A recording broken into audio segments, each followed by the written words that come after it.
Muraho neza ntore z'Imana nshuti za Nyagasani Yezu n'umuvyeyi Bikira Mariya. Ndi Domenico Makeri. Ikiganiro giheruka kw'ibaruwa y'abepiskopi bo mu Rwanda igenewe abakristo ku birebana n'ingoro ya Bikira Mariya n'ubutumwa bwa nyina wa jambo ikibeho, mwumvisemo ibisubizo umwepiskopi wa mbere wa diyoseze ya Gikongoro Musenyeri Agustin Misago yatanze ku bari bamubajije ku byerekeye iyubakwa ry'ingoro Bikira Mariya yari yarasabye kumubakira ikibeho, ibyerekeye iyemezwa ry'uko ababonekewe ikibeho ari batatu gusa, n'ibyerekeye kuba ataremeje ko Yezu yabonekeye kandi bizwi neza ko yabonekeye Nataliya Mukamazimpaka. Ku byerekeye shapeli zasabwe ko hari hashize igihe kirekire batarazubatse, Musenyeri Misago yasubije ko bitarakorwa uko byasabwe, kuko ngo yabaye yubatse iyo kuba bifashisha, kuko yari afite umushyitsi ukomeye. Ati nubatse Nataliya arira ngo ndi kubaka uko umubyeyi atabisabye. Ku kibazo cy'uko yemeje ko abonekewe ari batatu gusa, kandi kuva kera haravugwaga abarenze batatu, ari nabo kandi na Musenyeri Gahamanyi wamubanjirije kuri iyo dosiye yemezaga abagera ku 8, no kuba ataremeje ko Yezu yabonekeye ikibeho kandi yabonekeye Nataliya, Musenyeri Misago yarasubije ngo byose azabisubiramo nyuma. Ati nabanje gukora ibyari byoroshye, ati burya Yezu ntabonekera henshi, turacyabyiga.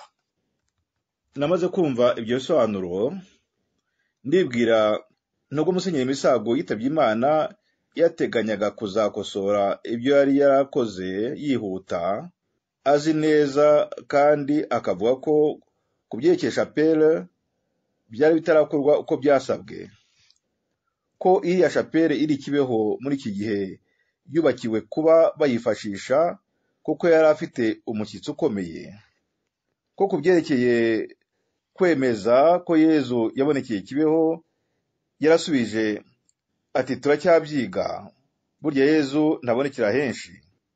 Nibwiye ko uwamusimbuye Musenyeri Celestin Hakizimana azabitekerezaho, akazirikana ku mpanuro agenda ahabwa, akazashyira akabikosora.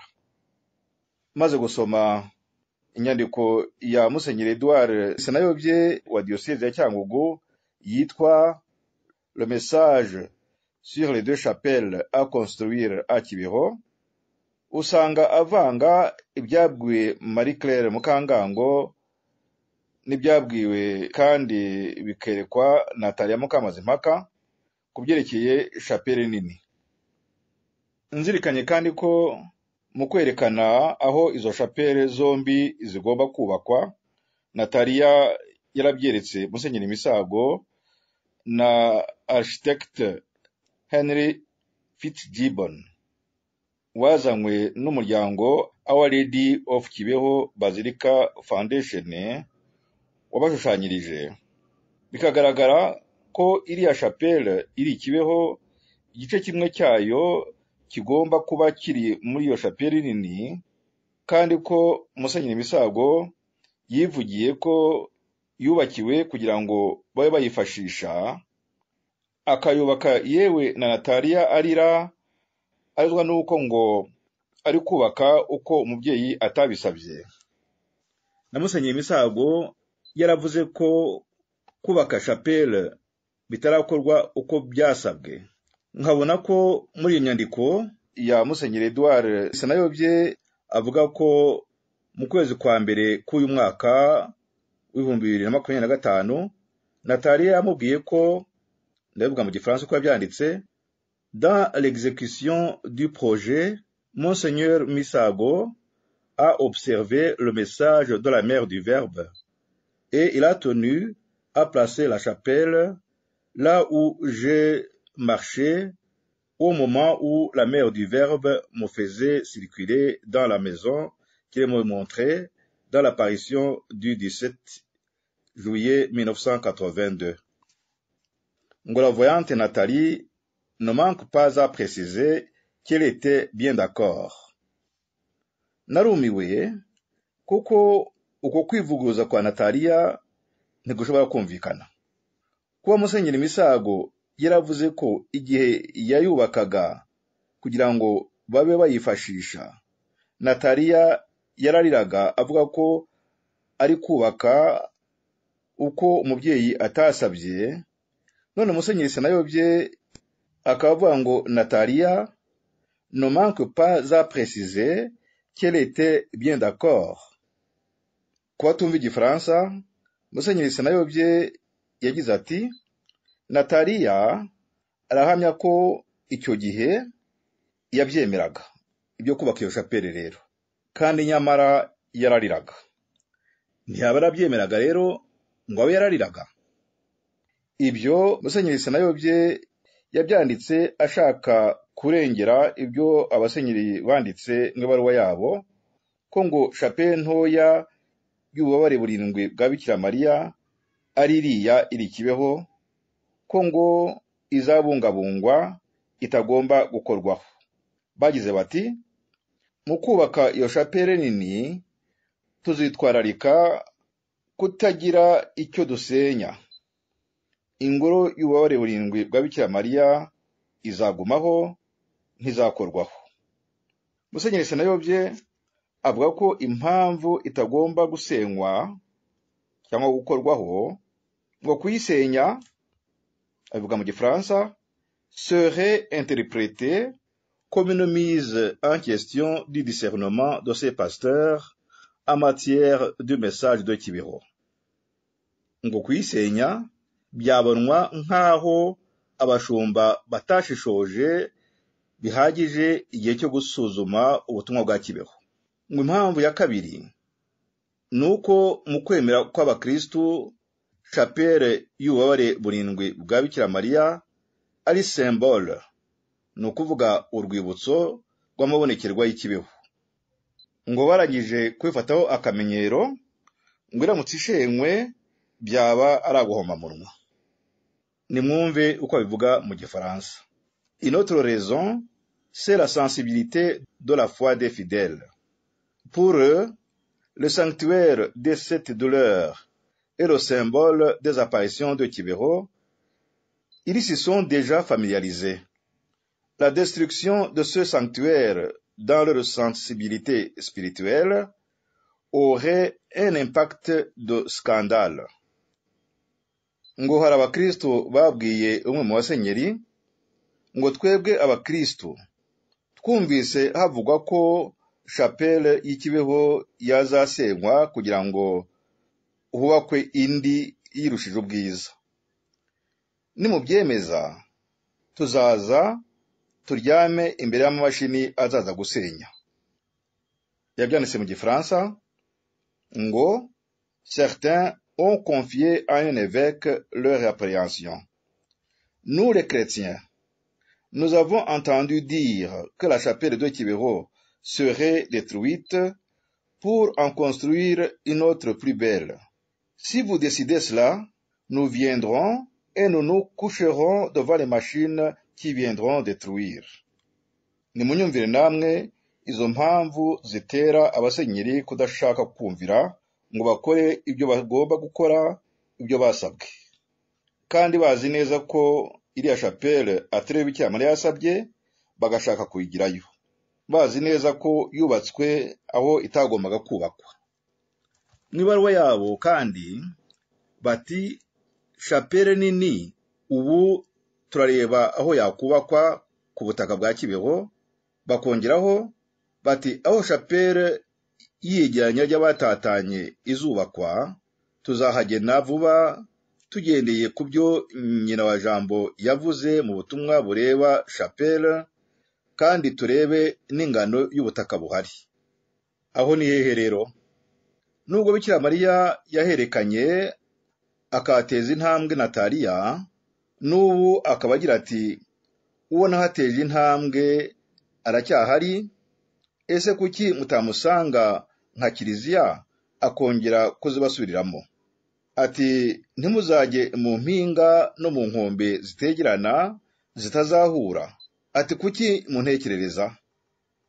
Nubwo ari ibintu byumvikana ko ahatereshejwe intambwe ariho hagomba kubakwa, kandi hakubakwa chapelle zateganyirijwe, nta rundi rwitwazo.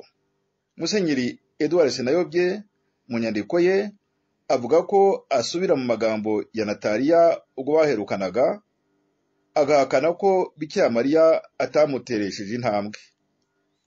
Ngo yaravuze, Nataliya rero, je dois préciser que la mère du Verbe ne m'a pas fait faire le mesurage par les pas comme les gens l'ont toujours fait croire.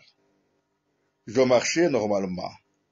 La mère du Verbe n'a jamais dit que la chapelle du carrefour des dispersés sera construite à cet endroit et l'autre, la petite, à cet autre endroit. Nataliya yaravuze ngo ni ngombwa ko ngaragaza ukuri ko nyina wa Jambo atanteresheje intambwe nk'uko abantu bakomeje kubyemeza. Nagendaga bisanzwe. Nyina wa Jambo ntiyigeze avuga ko chapelle iyegeranya ry'abatatanye izubakwa ahantu hanaha n'indi ntoya ahantu hanaha. Ibyo ni byavuzwe na Musenyeri Senayobye avuga ko ari Nataliya wabimubwiye. None se uwo Nataliya abyitirira yavuguruza ate ibyo yavuze mbere, naho yeretse Musenyeri Misago igihe yari yajyanye kumureba n'abo muri wa muryango Our Lady of Kibeho Basilica Foundation, architect wabo witwa Henry Fitzgibbon akabishushanya.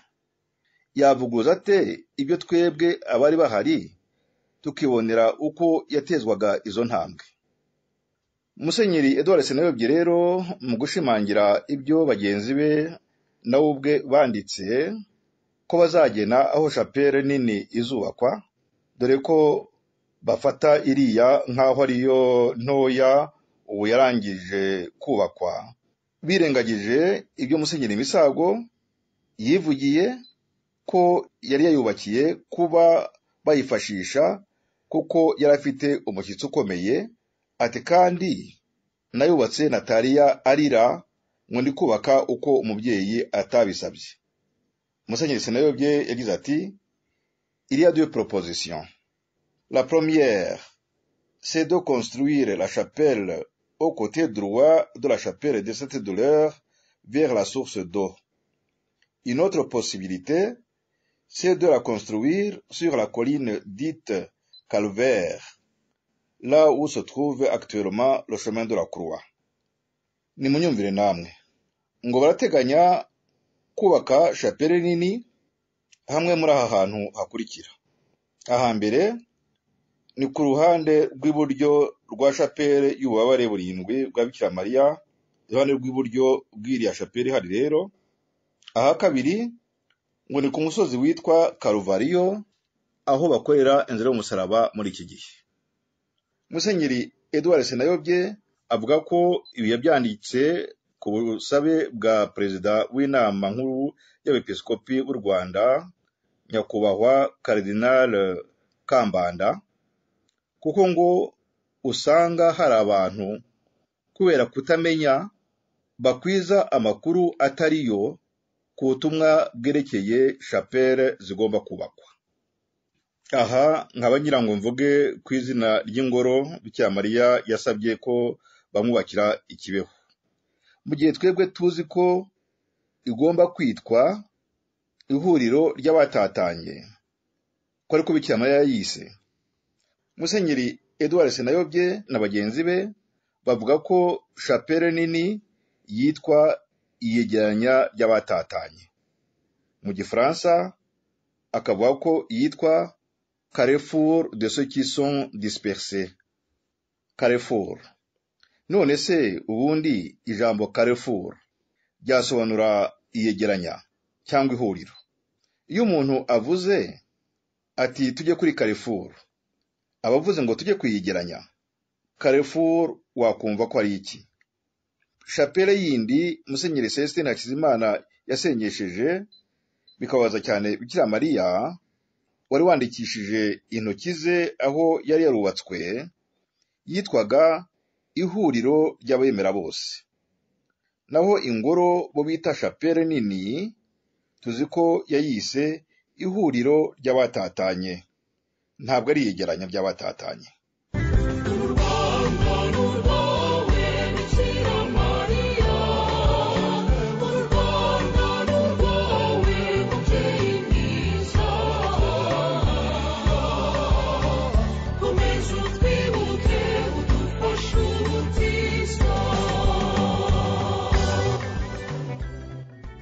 Mu ibaruwa y'abasenyeri igenewe abakristo ku birebana n'ingoro ya Bikira Mariya n'ubutumwa bwa nyina wa jambo i Kibeho, harimo imvugo yitwa kwagura ibikorwa by'ingoro ya Bikira Mariya. Mu kanya bavugaga shapele nini n'intoya, none bati ibikorwa by'ingoro. Kibeho ikeneye aho yagurira ibikorwa byayo. Uretse kubaka shapele yiyegeranya ry'abatatanye, ngo hakenewe kwagura ibikorwa by'ingoro ya Bikira Mariya. Kibeho y'ejo hashize siyo y'uyu munsi. Uhereye igihe cy'amabonekerwa kugeza none hahindutse byinshi. Ishusho ya Kibeho igenda irushaho gukura uko imyaka ihita. Ubutumwa nyina wa jambo yatangiye Kibeho bwagiye buhagurutsa benshi ari bo mu gihugu cyacu ari no mu bindi bihugu by'amahanga. Bati kwakira abagana ingoro ya Bikira Mariya i Kibeho bikeneye kubonerwa uburyo n'ubushobozi. Niyo mpamvu hashyizwe imbere kandi ku buryo bwihutirwa igikorwa cyo kubona ubutaka bwagutse bwo kujyaho ibikorwa bigamije gukomeza gufasha Kibeho kwamamaza ubutumwa bwa nyina wa jambo. Bakavuga ko aho ibyo bikorwa byateganyirijwe hangana na hegitari 11, hakagira agaciro k'amafaranga y'u Rwanda miliyari 4 na miliyoni 294 n'ibihumbi 861 na 441. Bati iki gikorwa kiratureba twese, tugomba kubakira umubyeyi waje atugana. Bagasaba kubona ayo mafaranga. Bati kugira ngo twubake urugo rw'umubyeyi rukomere kandi rususurutse abarugana. Kwagura ibikorwa by'ingoro. Kibeho ikeneye aho yagurira ibikorwa byayo. Ubutumwa nyina wa jambo yatanze Kibeho buhagurutsa benshi. Kwagura ibikorwa by'ingoro. Kibeho ikeneye aho yagurira ibikorwa byayo. Kibeho se niyo ngoro banyakubahwa abasenyeri? Kwakira abagana ingoro ya Bikira Mariya i Kibeho, kubona ubutaka bwa hegitari 11, ibikorwa bifasha Kibeho kwamamaza ubutumwa bwa nyina wa jambo. Izi mvugo zinyuranye mwumvise zatuma umuntu yakwibaza byinshi. Ingoro bo bita shapele nini igomba kubakwa yategerejwe imyaka 40 yose, none babyibutsa ubu. Ikibashishikaje ni ubutaka bunini bugomba kugurwa n'inyubako zinyuranye zizabwubakwaho, ngo zigamije gufasha Kibeho kwamamaza ubutumwa bwa nyina wa jambo. Ni Kibeho izamamaza ubwo butumwa bwa nyina wa jambo. Iyo bavuga kwakira abagana ingoro ya Bikira Mariya i Kibeho, ubyumvise yagira ngo iyo ngoro irahari, kandi nyamara ntirubakwa. No muri ziriya miliyari bashaka kwegeranya ntaho bavuga umubare w'amafaranga azayitangwaho, ahubwo ngo ni ukwagura ibikorwa by'ingoro. Ubundi ngo ni ibikorwa bifasha Kibeho kwamamaza ubutumwa bwa nyina wa jambo. Ubushize narabajije ntubwo butumwa bwa nyina wa jambo bwanyujijwe kuri Alphonsine Mumureke buri hehe? Ubwanyujijwe kuri Natalia Mukamazimpaka buri hehe? Ubwanyujijwe kuri Marie Claire Mukangango buri hehe? Ngo abantu bajye babwisomera. buzaboneka se ibyo bikorwa byamaze kuhashyirwa? Kimwe n'uko chapelle bita iyegeranwa ry'abatatanye ibyayo bishyize bikavanwa mu tubati byari byarahishwemo. Nubwo butumwa bwa nyina wa jambo nibo bushyire ahagaragara. Nyamara mu gihe Bikira Mariya yagize ati, ingoro yanjye izubakwa aho nateje intambwe. Nyagasani Yezu nawe ati, ndabasetse rwose, kubera ko nta muntu n'umwe ushobora kuburizamo umugambi wanjye n'uwa mama. Kandi na wa muryango Our Lady of Kibeho Basilica Foundation uvuga ko nta handi uzafasha kubaka iyo ngoro hatari aho umubyeyi Bikira Mariya yateje intambwe. Ubwo se tuvuge ko ingoro izubakwa hamwe mu twumvise havugwa na Musenyeri Edouard Senayobye? Mu kiganiro giheruka nabwiye isomo riri muri Bibiliya ryo mu gitabo cya mbere cya Samweli umutwe wa 15 umurongo 22 havuga ngo kumvira biruta igitambo icyo ari cyo cyose. Byabwirwaga umwami Sawuli wavugaga ko yumviye Uhoraho, nyamara atari yumviye ibyo yari yasabwe n'Uhoraho, nuko umuhanuzi Samweli akamubwira atyo. None rero ukurikije ibyo abasenyeri bavuga ngo chapelle iri Kibeho niyo chapelle ntoya y'ububabare burindwi bwa Bikira Mariya, kandi ukurikije ibyo yavuzwe n'uwayubatse Musenyeri Misago ubona ko atari byo, wakurikiza ahatewe intambwe nubwo muri iki gihe wazitereshejwe ngo abihakana, bati ahazubakwa chapelle nini iyegeranya ry'abatatanye tuzahagena. Ubirebye neza wasanga ari ukumvira igice. Muribuka ijambo Bikira Mariya yigeze kuvuga ati, baragenda mu bihugu hirya no hino bashaka amafaranga yo kwikungahaza bitwaje izina rya nyina wa jambo. Ubu ngewe nk'umutangabuhamya wakurikiranye ibyo byose ndabwira abanyumva, ntidutegereze tuzarebe ibigiye kuzakorwa, niba bazumvira bumviye cyangwa niba bazatsimbarara ku byo bavuga mu ibaruwa yabo. Muragira n'inama bizabafasha gutunganya ibikwiye, Imana izabasange muhuje urugwiro, muzabe intore zayo izabatondesha. Murashishoze igishimishe Imana Nyagasani, umubyeyi w'urukundo kandi ijabiro, ibikorwa birebire bimukomere mu mashyi, n'umusoma byose akwiye kurazwa. Igihe nabasobanuriraga iby'umuryango w'abatowe, nabwiye ko Nyagasani Yezu n'umubyeyi Bikira Mariya bamaze kubona ko ubutumwa bwa Kibeho butamamazwa uko bikwiye n'abakagombye kubikora, barabibanyaga bigabirwa abatowe. Kuba kandi bataremeye ngo bemeze ko Nyagasani Yezu yabonekeye i Kibeho nubwo batabiyobewe, ntibibuza kuba byo. Bitumye rero mbagezaho ibyo Nyagasani Yezu yatubwiye ku munsi mukuru wa Kristo Umwami ku itariki ya 25 z'ukwezi kwa 11 mwaka wa 2007. Icyo gihe yakoze umuhango wo guhuriza hamwe abatowe n'abandi batowe, ariko bari basanganywe izina ry'abagore bamamaza izuka rya Kristo. Ati bose hamwe bitwa abatowe kuva icyo gihe. Ati mubakire nk'abasaza banyu, mubakire nk'abavandimwe banyu, mubakire nk'abatowe namwe mwaratowe. Koko nabatoreye ahantu hanyuranye, ariko inshingano ni imwe kandi muruzuzanya. Ati dore ndatera indirimbo mu bagore bamaze izuka hakikiriza abagore, natera indirimbo mu batowe hakikiriza abagabo. Ayo majwi yose ndavuze ngo navangwe maze ansingirize hamwe. Ati icyo rero ngiye kubabwira nuko guhinduka kwanyu kuzahindura n'abandi.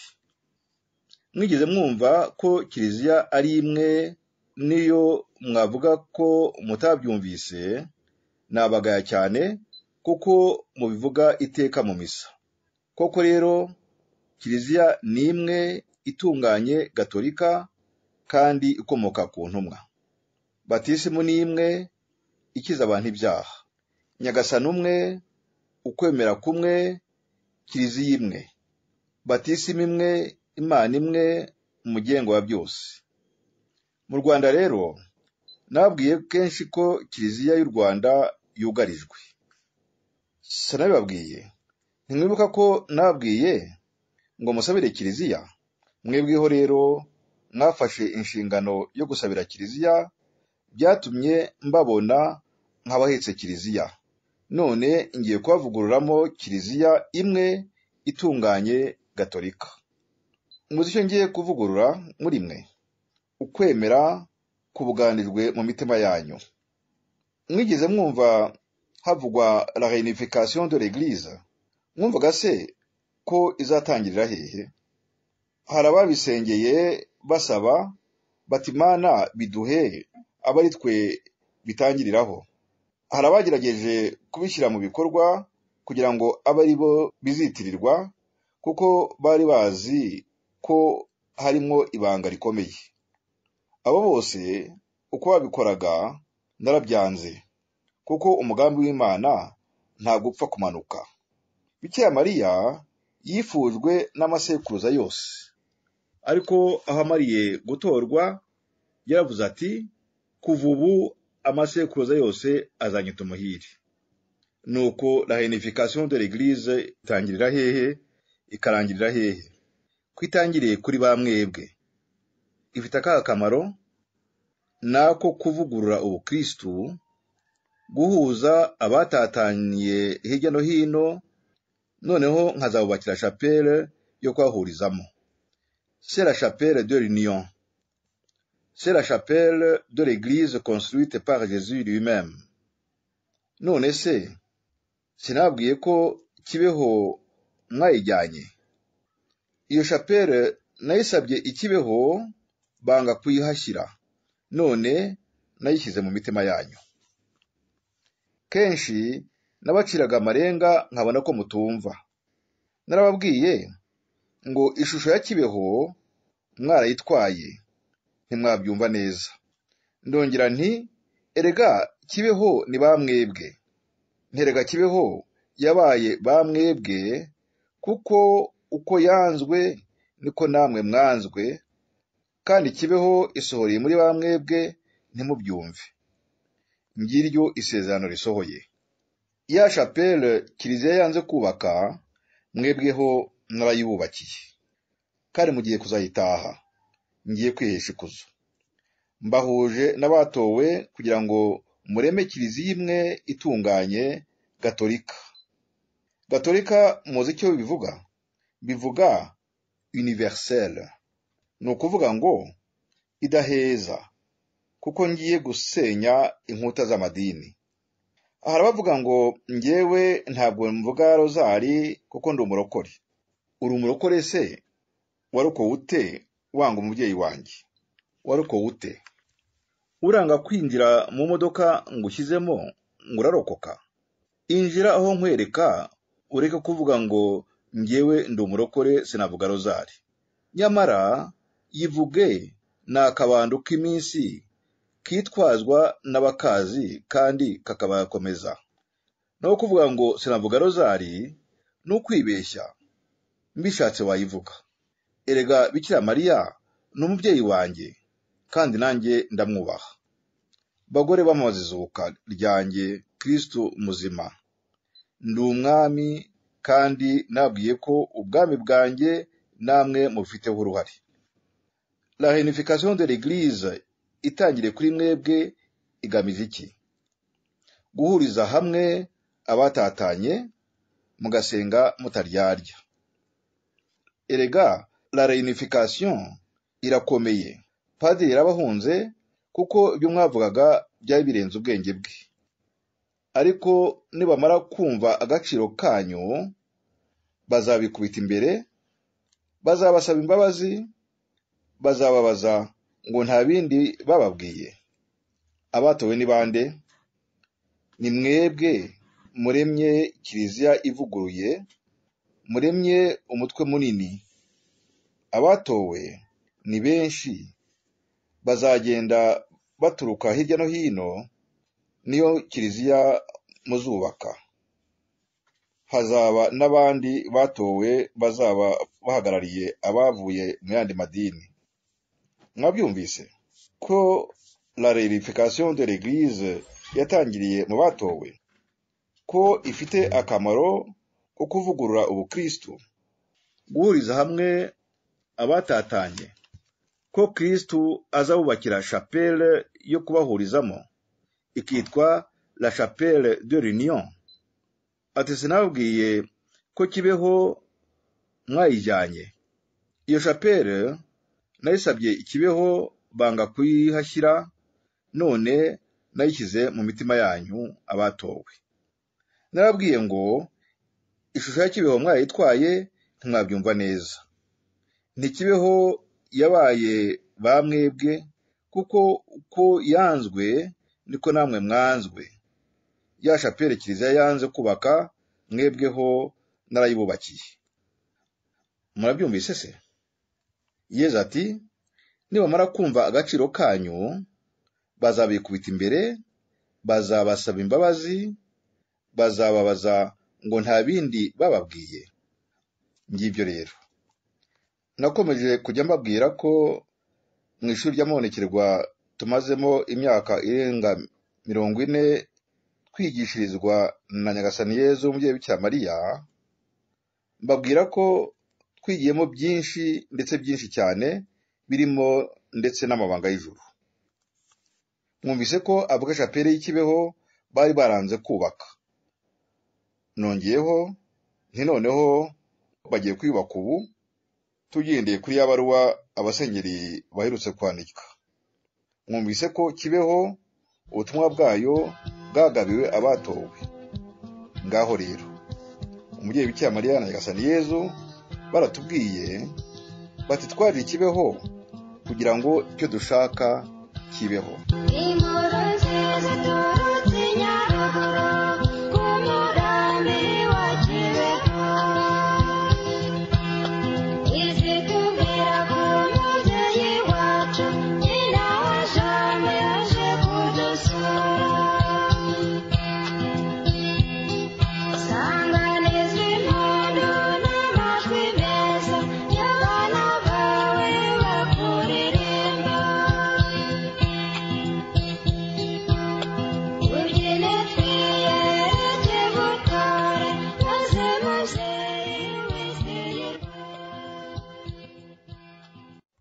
Mu biganiro binyuranye nagiye mbabwira ko iyi myaka irenga 40 tumaze mu ishuri ry'amabonekerwa twize byinshi, ndetse byinshi cyane, birimo n'amabanga y'ijuru. Ngereranya abakomeje kwiga n'abana bo mu bisubizo bahagaritse amashuri yabo, bibwira ko ngo ibyo bize mu myaka 2 ya mbere y'amashuri abanza bihagije.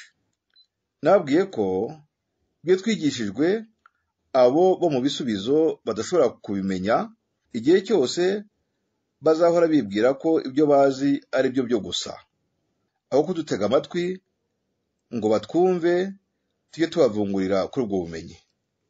Ariko nakomeje gutekereza, nsanga muri ubu buhamya ntanga byaba byiza ko najya mbagezaho mwebwe abanyumva ibyo twagiye twigishwa, kuko tutabyigishirijwe kuba ibanga, ahubwo bigomba kumenyekana kugira ngo ababimenye twese dufatanye kwitegura kwakira impamvu zatumye ijuru rimanukira iwacu.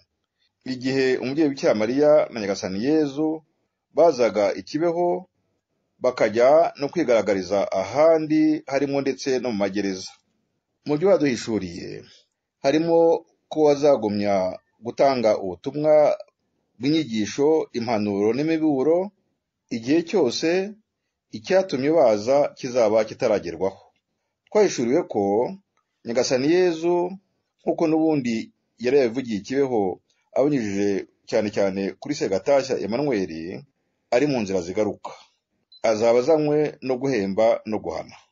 Guhemba abumvise ubutumwa bwa Kibeho, akimana nabo ingoma ye y'urukundo, ubutabera n'amahoro agiye gushinga ku isi yicaye mu gihugu cyacu u Rwanda. Ubwo azaba amaze kurusukura akarugira akarorero k'amahanga. Birumvikana ko abatazaba bari mu mubare w'abahembwa bazajya mu abazahanwa. Ibi bikaba bihuye n'ibyavugiwe Kibeho ku itariki ya 15 z'ukwezi kwa munani mwaka w'1982, ubwo umubyeyi Bikira Mariya yaririmbishaga Alphonsine Mumureke akamusubirishamo inshuro ndwi ngo umunsi uzatoranya abawe Mana uzatubabarire. Nta kabuza rero ko uwo munsi wo gutoranya abe uzabaho. Tubisoma mu ibaruwa ya mbere ya Petero umutwe wa 3 umurongo wa 10 ahagira hati, umunsi wa Nyagasani uzaza nk'umujura. Uwo munsi ijuru rizazimirana n'urusaku rukaze, ibiririmo byose bizakongokeshwa n'umuriro, maze isi n'ibirimo byose bizagurumane. Bigahura kandi n'ibyo dusoma mu gitabo cy'ibyahishuwe umutwe wa 20 umurongo wa 12 hagira hati, dore ngiye kuza bidatinze, kandi nije mfite ibihembo nateganyije kugira ngo ngororere buri muntu nkurikije ibikorwa bye.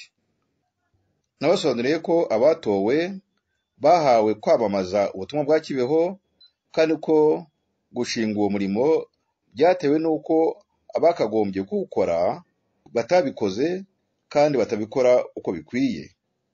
Niba babikoze nk'ubu mwumvise ko noneho bagiye kuzubaka ingoro bamaze imyaka irenga 40 yose babyangira, babikora bakurikije inyungu babifitemo. Mwumvise mu ibaruwa yabo ko ikihutirwa ari ukubona ubutaka bwa hegitari 11 ngo gukwaguriramo ibikorwa by'ingoro. Iyo ngoro kandi ngo mu kwiyubaka ntibazakurikiza ibyavuzwe mu butumwa ijambo ku ijambo. Baragira bati, aho chapelle yiyegeranya ry'abatatanye izubakwa tuzahagena vuba.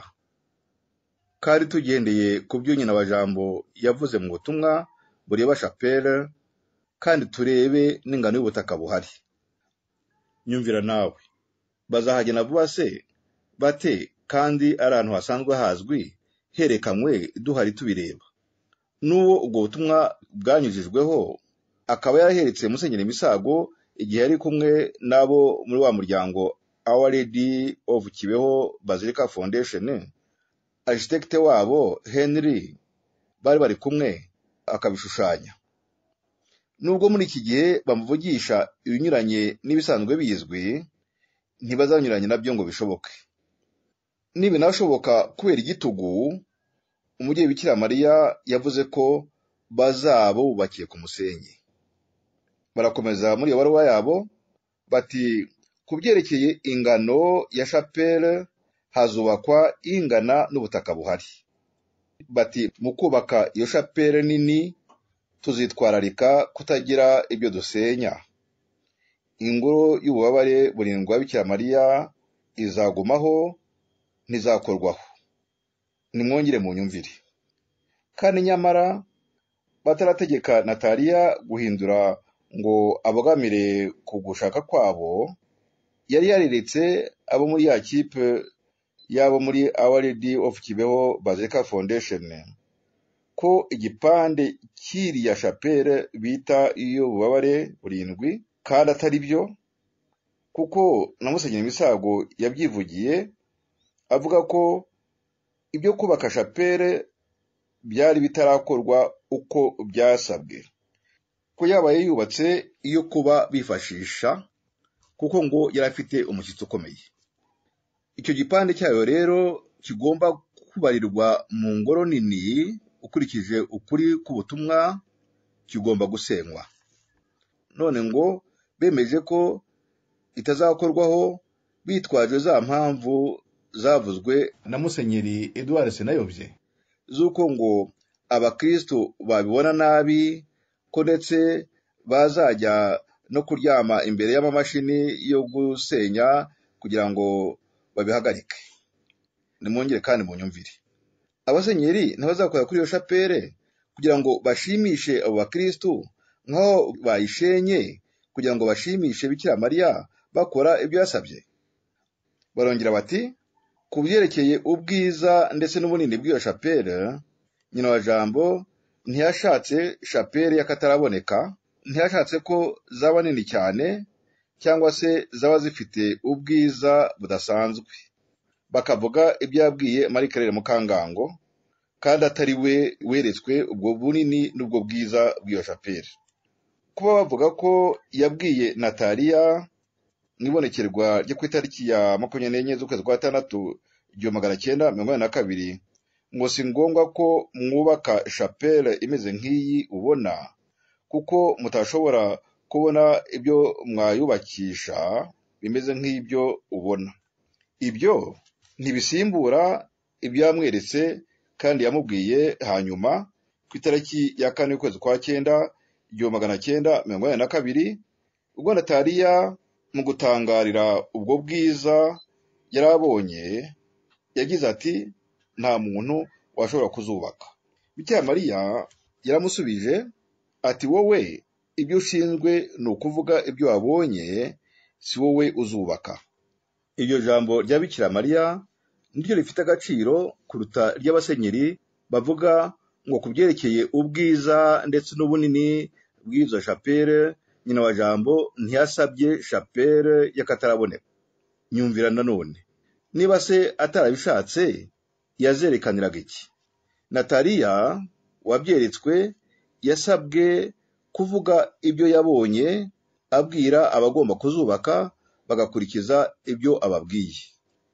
Naho zitaba kopi conforme z'ibyo yeretswe, ngo kuko baba batashoboye kubona ibyo kuzubakisha bimeze nk'ibyo yabonye, bagerageza kuzigira nziza bakurikije ibikoresho bafite, aho gukurikiza ibyo abasenyeri bavuga ngo nyina wa Jambo ntiyashatse.